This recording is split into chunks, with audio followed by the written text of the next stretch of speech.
Is the United States supporting Al-Qaeda in Syria? The answer is yes.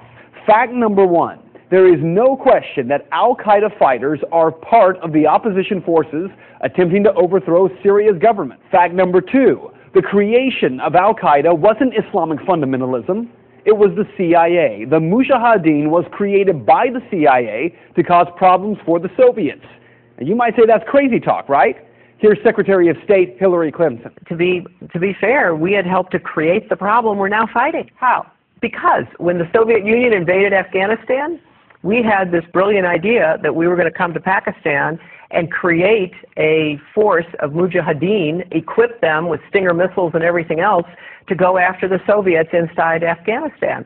And we were successful. The Soviets left Afghanistan, and then we said, great, goodbye, leaving these trained people who were fanatical in Afghanistan and Pakistan, leaving them well armed, creating a mess, frankly, that at the time we didn't really recognize. We were just so happy to see the Soviet Union fall, and we thought, okay, fine, we're okay now. Everything's going to be so much better. Now you look back, the people we're fighting today, we were supporting in the fight against the Soviets.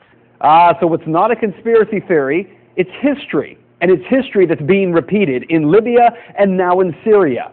But there is a bigger problem here, one that every American should be questioning. We're fighting Al-Qaeda in Afghanistan, but we're also bombing Al-Qaeda targets in Pakistan and in Yemen. And as we do that, something occurs known as collateral damage. Hundreds of civilians in Yemen have been killed in just the first half of 2012 by U.S. airstrikes aimed at Al-Qaeda fighters. We also have a history of kind of moving in and out of Pakistan. I mean, let's remember here, the people we are fighting today, we funded 20 years ago. And we did it because we were locked in this struggle with the Soviet Union. They invaded Afghanistan, and we did not want to see them control Central Asia. And we went to work.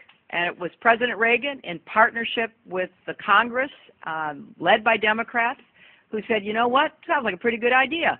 Let's deal with the ISI and the Pakistani military, and let's go recruit these Mujahideen, and let's get some to come from Saudi Arabia and other places, importing their Wahhabi brand of Islam so that we can go beat the Soviet Union.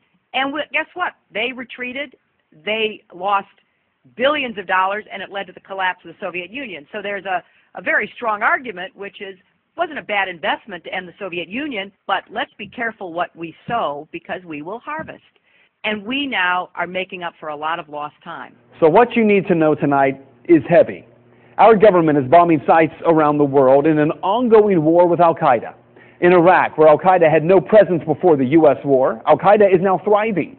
The same Al-Qaeda, yes, created by the U.S. government in order to harm the Soviets.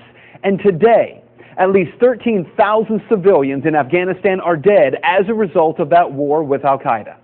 So with all respect to Ms. Fitzgerald from the Irish Times, this is not propaganda.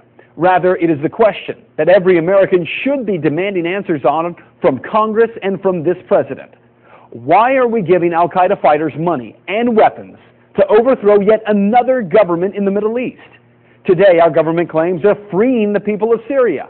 Tomorrow, if history tells us anything, we will be killing and wounding civilians in airstrikes and then referring to them as collateral damage in a war with an enemy who we brought to power.